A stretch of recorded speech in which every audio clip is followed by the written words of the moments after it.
غلطی کرنے والے سے معافی مانگنے کے باوجود ناراض رہنا کیسا ہے؟ بنیادی اعتبار سے حکم تو یہ ہے کہ جس نے معافی مانگی اس کو معاف کر دیا جائے،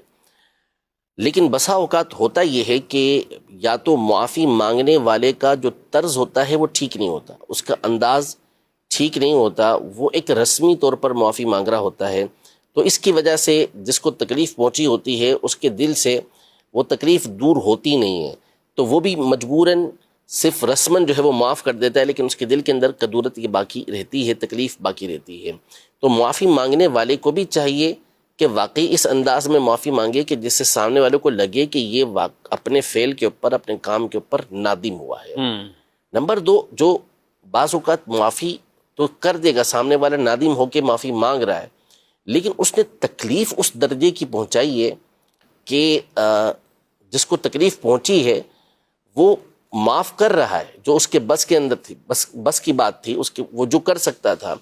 لیکن جو تکلیف اسے پہنچی ہے اس کی طرف سے وہ ایسی ہوتی ہے کہ دل سے وہ چیز نکلتی نہیں ہے، تو اسے چاہیے کہ نکالنے کی کوشش کرے، لیکن ہم اس کو یہ نہیں کہیں گے کہ اس کے دل میں جب تک وہ بات ہے اور وہ کوشش کر رہا ہے تو یہ گناہ گار ہوا، ایسا نہیں ہے۔ صحیح۔ تیسرا یہ کہ معافی جس سے مانگی جا رہی ہے تو معافی کے ساتھ بعض اوقات تلافی بھی ہوتی ہے، یعنی مثلا کسی کا آپ نے بہت بڑا قرض دبا لیا ہے، لاکھوں روپے اس کے، کروڑوں روپے دبا کے بیٹھے ہوئے ہیں، اس کی جائیداد آپ دبا کے بیٹھے ہوئے ہیں، اور آپ جو ہے وہ کہہ رہے ہیں کہ مجھے معاف کر دو، وہ کیسے معاف کرے گا آپ کو؟ یعنی آپ اس کی جو رقم ہے، اس کا جو مال ہے، اسے تو آپ ادا کریں، آپ ادا کیے بغیر اسے کہہ رہے ہیں کہ مجھ سے ناراض مت ہونا، میری طرف سے جو تکلیف پہنچی ہے اس پر آپ مجھے معاف کر دیں، تو یہ تو عجیب و غریب بات ہو جائے گی۔ جیسے میرے رسول سمجھاتے ہیں مثال دے کے کہ کسی کو تھپڑ مارا اور اسے کہا کہ سوری، پھر فوراً کہا کہ ہاں سوری تو کر رہا ہوں لیکن ایک تھپڑ اور ماروں گا تھوڑی دیر کے بعد، ایسی سوری کا کیا فائدہ؟ ایسی معذرت کا کیا فائدہ؟ تو جس کے ساتھ ایسا سلوک کیا ہے آپ نے، جس کو تکلیف پہنچائی ہے، تو آپ اس کو پھر راضی کرنے کی بھی کوشش کریں، اور آپ نے اگر اس کا نقصان کیا ہوا ہے، اس کی کوئی چیز دبائی ہوئی ہے تو وہ اسے واپس کریں،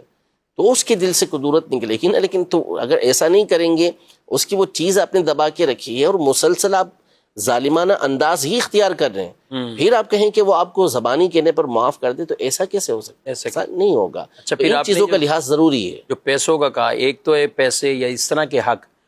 بعض کا دوسروں کی عزتوں کے جنازے نکال دینا، بالکل ایسا ہی ہے۔ اور آج سوشل میڈیا ہے اور اس میں وہ بیچارہ جس کے بارے میں بات کر دی، نہ اپنے گھر میں ایک طرح کا منہ دکھانے کے قابل رہا، نہ معاشرے میں نہ رہا، نہ کسی اور جگہ، اور بعد میں یہ کہیں کہ وہ غلط فہمی ہوگی تھی لیکن آپ معاف کر دیں، کیا کرے گا؟ یعنی یہ دور تو جیسے فتنوں کا وہ دور ہے کہ جو روایت میں آیا تھا کہ ہر ایک کو تھپیڑا لگے گا اس کا، ایسے ہی فتنوں کا دور ہے۔ اللہ، یعنی کیا سمجھ نہیں دیندار، پڑتی کہ کیا عام۔ کیا لوگ کرتے ہیں، اور سوشل میڈیا کی تباہ کاریاں جو ہیں اس حوالے سے یہ ایسی ہیں کہ گناہ کر کے، گناہ تو ایک طرف رہا، بعض اوقات بندے سے غلطی ہو جاتی ہے، اب غلطی ہو گئی اور اس نے اس کو سوشل میڈیا پر ڈال دیا، توبہ کر لی اس نے، دوبارہ وہی پھر اس کی ویڈیو چل رہی ہوتی ہے۔ اب یہ قصور اس کا اپنا تھا جس نے ایسا کیا۔ اب جیسے مثال کے طور پہ ایک شخص نے کوئی بات بیان کی کہ یہ یوں نہیں یوں ہے، اس نے ہوشیاری کی اپنے طور پر اور ایک بات بیان کرنے کی کوشش کی جو تھی غلط لیکن تھی انوکھی، ساری دنیا جو کر رہی تھی اس کا الٹ اس نے بتا دیا، اب وہ پھیل گئی ہر طرف۔ اب اس کو توجہ دلائی کہ بھئی تم نے غلط کر دیا ہے، اس نے دوبارہ ویڈیو بنائی اور کہا کہ وہ مجھ سے غلطی ہو گئی تھی،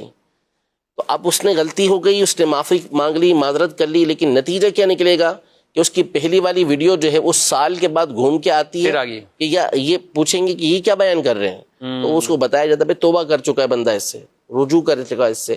تو اس لیے سوشل میڈیا پر کوئی چیز ڈالتے ہوئے اب ایک مرتبہ نہیں 100 مرتبہ سوچ لینا چاہیے اچھی طریقے سے کہ جو چیز آپ سوشل میڈیا پر وائرل کریں گے نا، تو یہ جیسے نامہ اعمال ہے نا، اس کی ایک مثال ہے ایک طرح سے ہمارے سامنے کہ گناہ مٹتا نہیں ہے، اس میں سے چلتا ہی رہتا ہے، پھر چلتا ہی رہتا ہے۔ تو اس لیے لحاظ بہت کریں، اور پھر اس کے بعد دوسروں کی عزت کو سوشل میڈیا پر اچھالنا یہ بہت خطرناک عمل ہے، بہت خطرناک عمل ہے